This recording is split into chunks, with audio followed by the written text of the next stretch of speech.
Welcome back. I am so excited that you guys decided to join us again on Menopause Stories podcast. Alrighty, so I have a wonderful guest today. It's Dr. Alexandra Gajer. I'm going to have her introduce herself and then she's going to tell us a little about her story because ladies, we all go through it. I've had like some of my colleagues on here, and the reason why is to let you know that no matter what phase in society that we are all women. And guess what? Once we hit those 30s, 40s, and 50s and 60s, we're all going through this process called menopause. And I want you to know that you don't have to be alone. All right. So listen to our stories. I hope you learned from it. And I hope you enjoyed today's episode. Alrighty, Dr. Alexandra, go ahead and introduce yourself and tell us what it is that you do.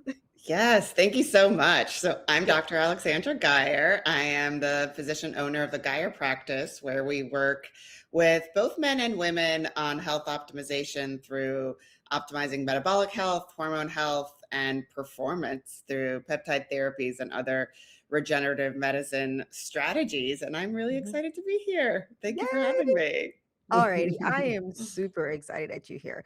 One of the things that's happening now is, like we said, the peptide regenerative and hormone therapy. It's really bringing a bigger awareness to what's going on. And I know your practice helps men and women. And it's so important because guess what? We're all going to age. But we're going to talk about that 51% of the population, which is us women. And about some of the things that we go through. Now, have you yourself experienced anything on this journey called perimenopause or menopause? And if so, tell us something that was just like, okay, you won't believe this, or girl, let me tell you. Yeah, absolutely. I love being right alongside my patients, and I'm on the early side of things. I'm 44. We call it the perimenopause, the 100%. Yeah. And, I think this is so interesting because I think that perimenopause and menopause can be so sneaky, and even for me, I'm working in this field. This is what I do. I talk to women every day about their symptoms. And I myself have gone through having Lyme disease and PCOS during, my reproductive years. And I always attributed a lot of symptoms to that. And I actually was on a podcast with one of my colleagues and I said, can I see you as a patient? And we kind of went through some of the things that were happening with me. And she's like, you could probably start some estrogen now. And it was like, I started a low dose estrogen patch, and all the muscle aches that I was having and the difficulty with training and some of the low lying anxiety, it was gone. And it's, I've seen it happen in so many other women, and it's amazing how we can have these blank spots in our heads of like, well, this is just the way I am. This is probably from the Lyme that I used to have and like all this other stuff. And, I think it just proves how sneaky those hormonal transitions can be and how we get used to living with things as women and like don't necessarily see that this could be part of that journey. Absolutely. I think you have hit the nail on the head. A lot of us, and especially, we'll talk about this from two perspectives, right? So, one, woman overall. Okay, a lot of us overall, we go through life, and as we transition, our load becomes heavier and heavier, but because we're just so used to trotting through, another layer comes on and we're just like, okay, let me just readjust and continue pushing through. And then another layer comes on and we says, okay, wow, this is getting really heavy, but I'm just going to readjust a little more and keep pushing through, and not realizing like, whoa, all of this could be related to some other changes going on. So that's from like just being a woman, period. Now, being a clinician, it's so crazy because if I were to sit down with you, Dr. Gajer, and say, we have a, let's say middle age, like 38-year-old female who's coming in with symptoms A, B, C, and D, immediately you'd be like, oh, yeah, no, this is going on. But when we are said patient, don't see any of this because we start attributing it to so many other things in our lives. And you're not the first physician. We had a reproductive endocrinologist, Dr. Erica Bove, and she said the same thing. And mind you, she's like, I went to school for OBGYN and fertility, and perimenopause still snuck up on me. And Yes. I know, it's crazy. absolutely, absolutely. You went and you sought help from a colleague. Now, the biggest thing is when you got to that realization, you were just having this conversation, right? What started to just ping in your mind, like, whoa, wait a minute? Or was it the colleague that was looking at you like, okay, now, Alexandra, now you know? You know, I think it was a combination of things. And yeah, and also just having somebody else's perspective and, Mhm. not kind of just living in your own body. And most doctors don't pay attention to this, but it was a conversation and someone else seeing me clearly and like the Mhm. muscle, those micro tears in your muscles that estrogen fixes. I always thought that was just from the Lyme that I used to have, Mhm. and it's miraculous sometimes when we have the right hormonal support, how much better things actually can get. Absolutely. So you were having what we call the musculoskeletal syndrome of menopause. So a lot of like joint aches, body aches. How was that affecting like your day-to-day life? Yeah, I consider myself fairly athletic, Yeah. and the active part of my life is something that brings me a lot of joy, and it's really Oh, important for my stress management. I do a lot of yoga, I yes. enjoy biking and weightlifting and all those things. And it was limiting the amount that I could do, whenever, Mhm. especially my shoulders and my back, whenever I did a lot of upper body work, I had to take a break for much longer than I wanted to. The And recovery period, the right? recovery period was so much longer, and I just felt like I couldn't do all the things that I enjoyed. Mhm. And yeah, it was a real breakthrough when I got the right treatment. One of the things that you're mentioning also, which is like the recovery period, and you're discussing that you've had Lyme disease in the past. So in your mind, whenever you start having any discomfort or so, our brain just goes to say, "Oh, well, remember that thing that, happened in the past." Like, no, this is not related to something else. It's possibly related to that. And we're not realizing like all the phases because are you having recurrent Lyme related issues, or had you gone through that and you were like, Yeah, it's interesting. I mhm, have had a long journey with it, and there mhm, have been seasons when it's come up again, and then mhm, seasons when and it's changed. And I yeah, think the way I understand it now is that I think the way my hormonal milieu, what my body is producing, changed the way inflammation was showing up in my body. yeah, that So girl estrogen, I'm telling you. yeah, exactly. So luckily, right now, I don't have any more Lyme symptoms, but I've gone through periods of time. Yeah, and who knows? But No, no, we're gonna keep it that way. We're keeping yes, it yes, that way. yeah, we're keeping it that way. But Yes. there's definitely been time periods where strange things have come up. The beauty about this whole thing is, like you said, you were conversing with a colleague, you asked, if you could be seen.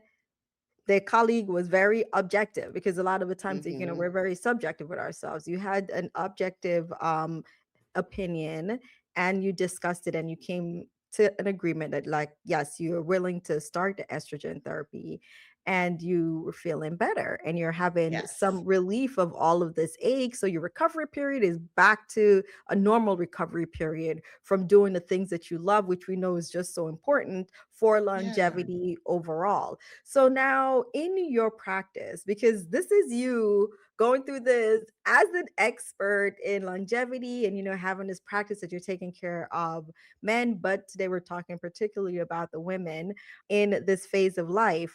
So in your practice, what are some of the things that you're seeing from your patients who are going through this midlife journey that Yeah. they might not even be aware of, but now you're saying like, hey, listen, this is some things that we need to keep in mind. Yeah. First of all, I just want to say it's such a fulfilling place to work, as I'm sure you know, Yes. because we have real solutions to offer women. So I get women in different time periods. I get some women who are coming in at that perfect time period where those symptoms are just starting to come up, and Mhm. luckily online and on Instagram and on socials and everything, this conversation is happening. We're talking Yes, about women's health, thank which God. thank God, our mothers, our grandmothers, nobody was having this conversation. And, Mm-mm. even when I went through medical school, my training, and I trained in emergency medicine, so different field, but Woo-hoo! yeah, EM for life, in yes, addition to everything else we do. yes, exactly. Yeah, but most of the complaints that come up in my clinic now, what I was trained to prescribe was reassurance.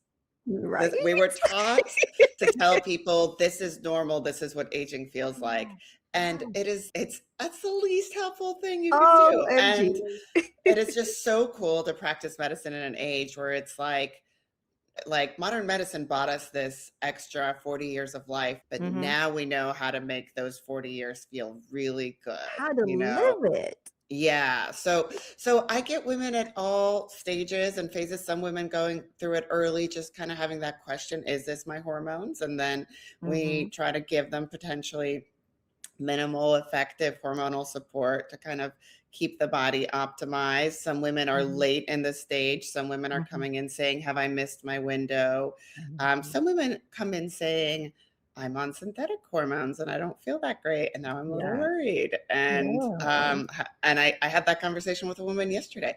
And Mhm. sometimes I'm still surprised that that's out there, There. but Mhm. it is. Mhm. Full Yeah, no, spectrum. it's a as like EM to EM, we completely understand our training and Hmm. we and it's so interesting too. So people ask us, I'm pretty sure you get this. They're like, well, so you like that super adrenaline, da da da. Yeah, I do, but I love this connection that I'm Mm, getting with these people, getting the time to really connect that you don't get as an EM doc. And mhm. also you're getting the time to see the progression. And I know all you other specialties out there, you're like, ha ha ha. That's why we do Mhm. what we do. Yeah, but I feel like us being able to connect in this particular way with our patients the way that we want to with less time frame, more than the 7 minutes and cramming in that 15 minutes. There's this joy of being able to support these people through this time, and I feel like it helps to fill that other void that we have, in our hearts as clinicians, as people who really want to serve, who really want to Yeah. help, because I see the gap that we have in the training in medicine,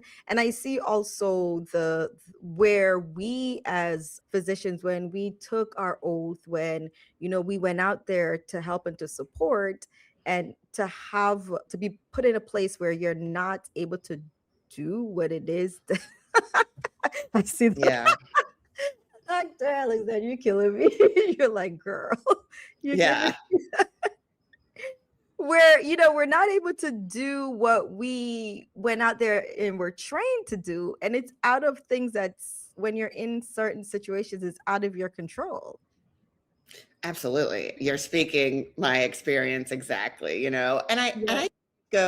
I went to medical school with a deep desire to help people, Mhm. and I wanted to make a difference in people's lives. And although I'm super grateful for the years that I got to practice emergency medicine and everything I did there, in Mhm. the last several years, it just felt like this is not it. I'm putting a lot of band-aid solutions on chronic illness, and you know, I feel like I felt that I was falling short in a lot of ways. Mhm. Yeah. And now I think getting to understand the science of perimenopause, menopause, walk through women through this transition, it's just such a beautiful healing journey. And you talked about having time Yeah. to spend with patients. And that's like so beautiful when It's women, so beautiful. yeah, and I think, of course, we have all this modern therapy, which is so wonderful, but I think even being able to have a relationship with a clinician who cares about you and who'll walk you through this I think the relationship itself can be so therapeutic. Absolutely, And we absolutely. need But it too. Yeah. yeah. Absolutely, it's true. It goes both ways. And one of the things I'll say for all our patients out there, it is so rewarding for us to be able to sit down and to really deeply listen to you and to what's going on in your lives and how it's affecting you. Because there's, we say this, the bio, the psychological, and the social aspect. There's so much more to you as a patient other than I came in and I am having brain fog.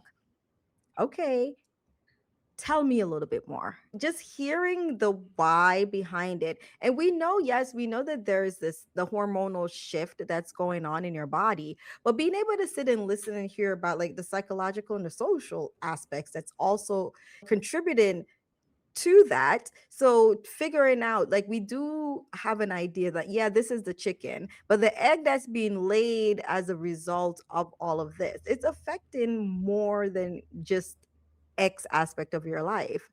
So to be able to come up with a plan to help you overall as a human, and it's not just slap this estrogen patch on, good job, buddy, we'll see you Right. next. There's more to it.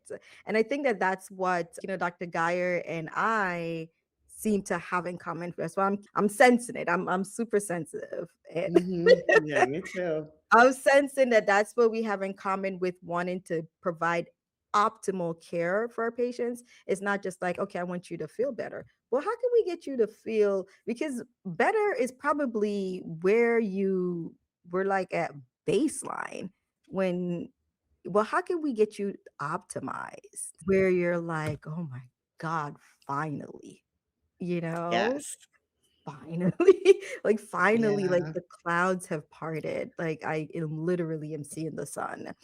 And I Yeah. think with some of that, it requires this time aspect, which we say, and then also being aware of what's going on in your body and providing that.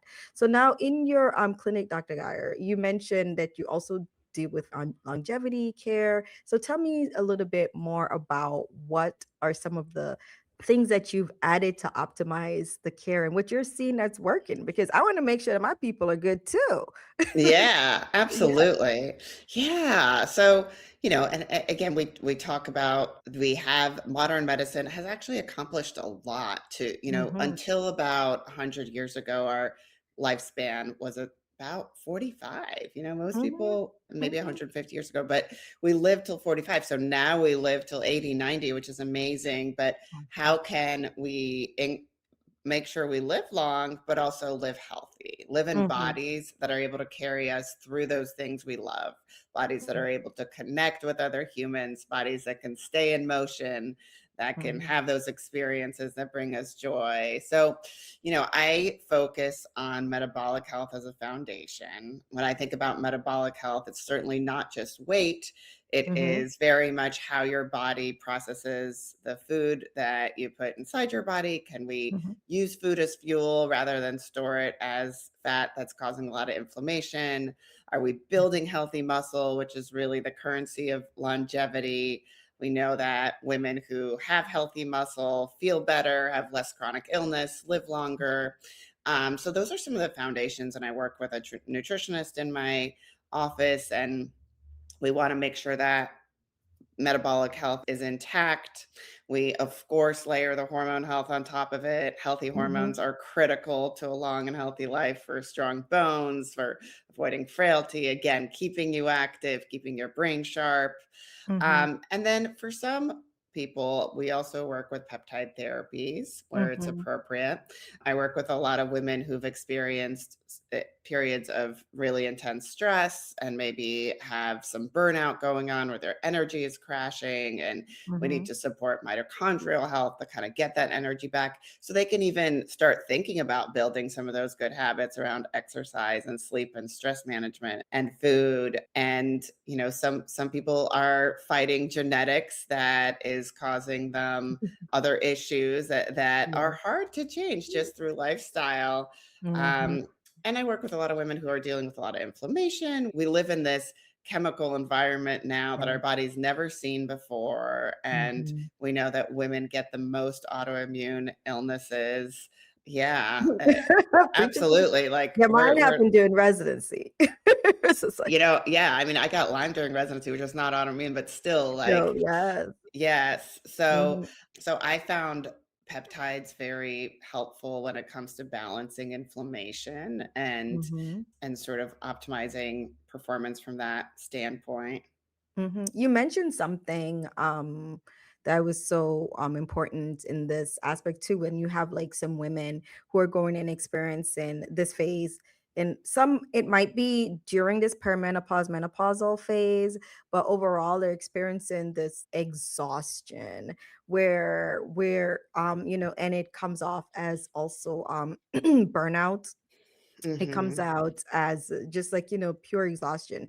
And we know that we're trying to help to get, and we'll provide like, okay, well, these are the things that you need to do, which is an action word, and they're just like so exhausted that you can't even get to the action steps, the doing part.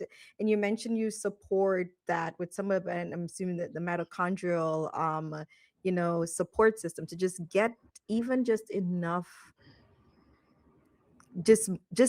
gumption to even just start Yeah, because the thinking comes before the doing. And exactly. and so to even be able to think and just to get a little Mhm. bit of to just get the engine started. Yeah. How are you seeing when, and what are some of the support like that you are providing, and what are you seeing that's Mhm. working, that's helping these women during this portion of that journey? Yeah. I think what you said was really important. And I think a lot of women carry a lot of shame about that, where, Mhm. I think that's like one of the most damaging things that medicine has done to us too, is that we live in this environment that creates some of these symptoms, and women feel like it's their fault, and, and maybe they can't come in and get health until they're resistance training 3 times a week and eating 100 grams of protein every single day and getting Yeah. 8 hours of sleep. And it's like, well, have you seen my life? I also, have this job and these children and this Mhm. house and this husband. And Yes. so I want to emphasize this, what you said about, we love meeting women where they're at. Like, it's Mhm. okay. We get Yeah. it. Life is messy, and like, you don't have to be perfect to start.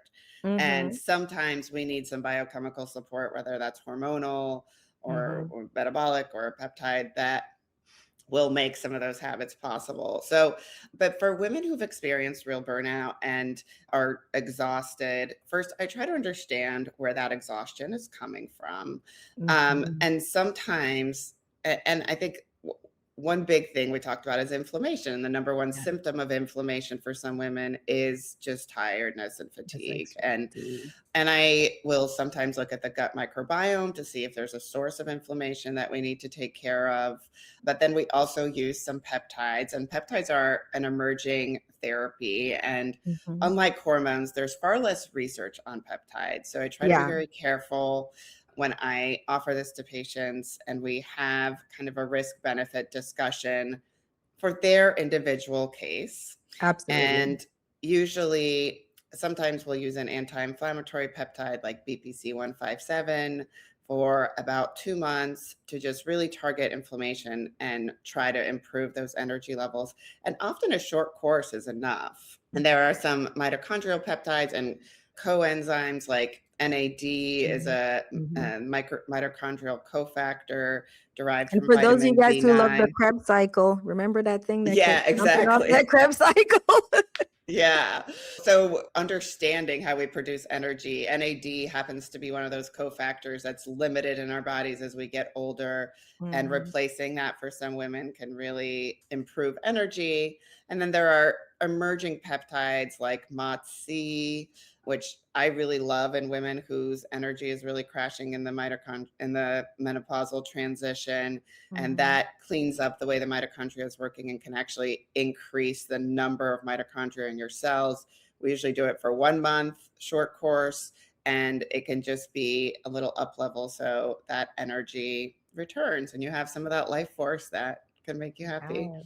Yeah, one of the in having a different modalities to help to support women during this change, this phase in life. Well, one of the things that we have to keep in mind, women, and I hope you keeping this in mind, is that once you get to this perimenopause and menopausal phase in life, you have gone through a lot, and you probably have a lot on your plate that you're juggling, and you're probably not giving yourself enough credit for all that you're doing, because it's just Tuesday. That's just what I do. And I know, because I talk to you all and I tell you when I listen, and I mean, I'm also on the same side, but I am acknowledging it. I'm ready to acknowledge, like, yeah, I am, I have done a lot, and I, do carry a lot of load. But when I talk to some of you lovely ladies out there, you're not acknowledging all that you're doing. And so when you start to have this fatigue, or you're starting to notice some of the changes, and I start having you list, well, tell me, I will tell you guys, the first thing you said is, oh, well, that's not nothing, because I'm used to that part. Oh, I'm used to this. Yeah, no, it's not affecting my job. I'm used to having to do 50 million things at the same time. And da, da, da, da, da. I'm just upset that I can't do this right now. And I'm like, well, because this is the 50 millionth additional thing that you're doing. Yes. You ladies, you guys do not play. You guys are carrying a lot of load. And so if you start to find that you're not able to do all that you used to be able to do, it's okay to get support. You're Yeah. you're doing a lot. Absolutely. Wow. What so well said. What a fantastic point, and I think, and I'm sure you see this too, where we used Yeah. to see this transition as a potential kind of big hiccup, where Mhm. there can be that midlife crisis. But I think Yeah. we're seeing more and more women seeing this as a revolution. Like, this is Yeah. a time to take stock of our lives. And Mhm. yeah, ladies, you are carrying a lot, Yes. the things that women are carrying out there. Wow, it's Yeah, freaking you guys are running amazing. organizations, you're chair people of the this, you're doing your charity, you're raising money, you're raising your family, you're supporting your spouses, you're still doing so many things in every aspects of your life. And even, I know you might look and say, well, that person is a doctor, and so da da da da da da, but I'm a housewife. Exactly. Thank you, Dr. Gray. Dr. Guy, you should see Dr. Guy's thing, like a housewife. Now, the ultimate micromanager and the ultimate planner are you, our housewives out there. Mhm. Let me tell you, 100%. Yeah, running yeah, that thing called a home and all the moving parts at the same time, that's no joke. That's yeah, our literally an hats off to organization you. within it. Thank you. Hats off. Yes. Yeah, Hats off. and So I you yeah. also need support. Yes, and I think the revolution is when we say, "I need help too," where I've taken care of all these things. I've built perhaps a career, perhaps a family, a home Mhm. that and but it's time. It's time to look to give ourselves a little bit of that love that we've been giving to everybody else. So I definitely want to empower women to start looking after themselves, 'cause that's the best thing you can do for everybody around you as well. Yeah, trust me, society needs us. If we're not here, Mhm. they will Big time. collapse. It will collapse. Alrighty, so I love, love, love this. Now, I know that you're seeing a lot of your patients in your practice. You're helping to support them through that. Now, when you yourself was going through like the thick of it, what song or lyrics of a song, it could be lyrics of a song, would you say epitomized what you were going through at that time? All right, this is a great question, a tough one, and this is one maybe that not many people know, and I can't remember the name of the singer, but there's Mhm, a song that it's called "Life Goes On," mhm. and like the chorus is like "Life goes on and on and on and on," and at that, there was a moment where I was going through a lot health wise, Mhm, and I was mhm. doing ice baths, okay, which I think are Mm. awesome and can Okay, be good for super you. helpful. I'm Yeah. still trying. Yeah, no, that was On my German friends, I have some German friend ladies, and they will just dive right into the Mediterranean Sea. It was freezing cold. They were like, "Come on, Tawana." yeah. I'm like, So I would time that song was almost exactly 5 minutes. So I would time the ice bath to that song. And it was sort of this epitome of like, yes, our bodies change, life is changing, but life goes on and we roll with the punches and we find a way to make it great in all those different stages. So I that was love it. my little reminder. Yes, yes. And I love two things that you just mentioned. One, the song that, you had a song to help you through that phase, which is the reason why I asked this question to all my guests, because I obviously like I like Yeah. listening to music, and it helps to change the mood. It's the ultimate quick mood changer and cortisol reducer for me anyway. Me And too. then Oh yeah. the second is that you're going through something that could potentially be very uncomfortable, but you paired it up with something that you liked, and you knew, okay, the song ended, your mind float away into the music while you're getting this ice bath, and then once the music ended, you knew that phase of this ended. That's number one. And well, actually, number two. Number three, we know that the ice bath is good for inflammation, but Dr. Beckford is still running away because she just can't deal with cold water. But one day, one day, Dr. Gajer, one day I will be as brave as you and all my other regenerative medicine We'll do it friends. together. Yes. Yes. Oh my gosh, one step at a time. Okay. Yes.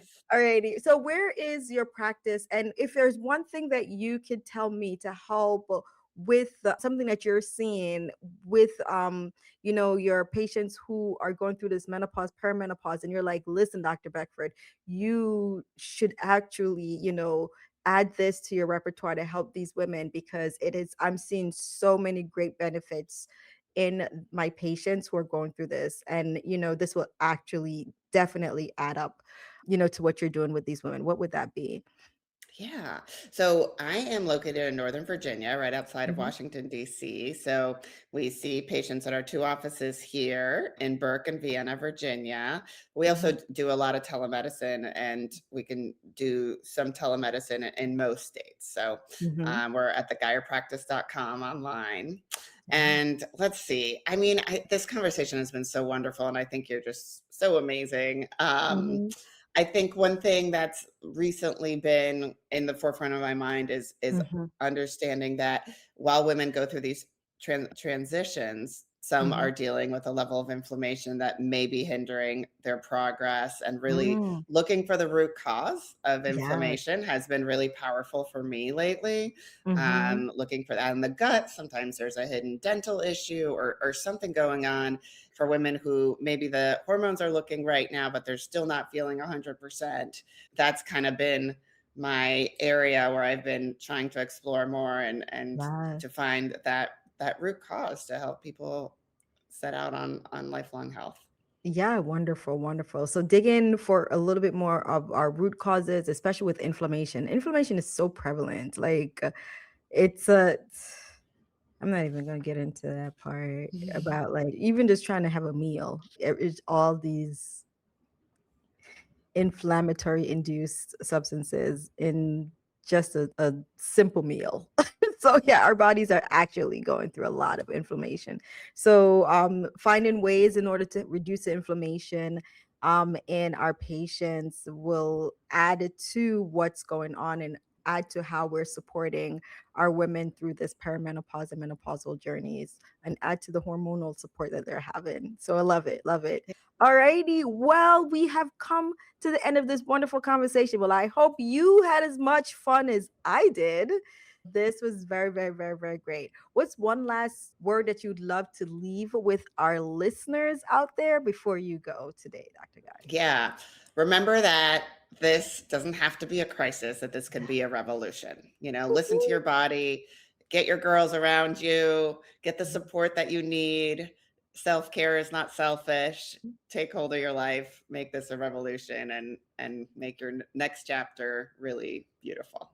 Absolutely. Make your next chapter your best chapters. It's on Yes. coming. Love it, love Yes. it, love it. Thank you so much, Awesome. Dr. Alexandra Gajer, for stopping by the Menopause Story podcast. I know that you guys would have, if you've gotten this far, you definitely have gotten a lot of info. This is something that you want to send to all of your ladies out there, all your friends who are having the similar symptoms, or one that you kind of suspect that might be, having some symptoms, but she might be unwilling or maybe a little bit afraid of discussing it. You might just say, you know what, there's this really great podcast out there, and there was this great conversation on this. Listen to it and see if this might help.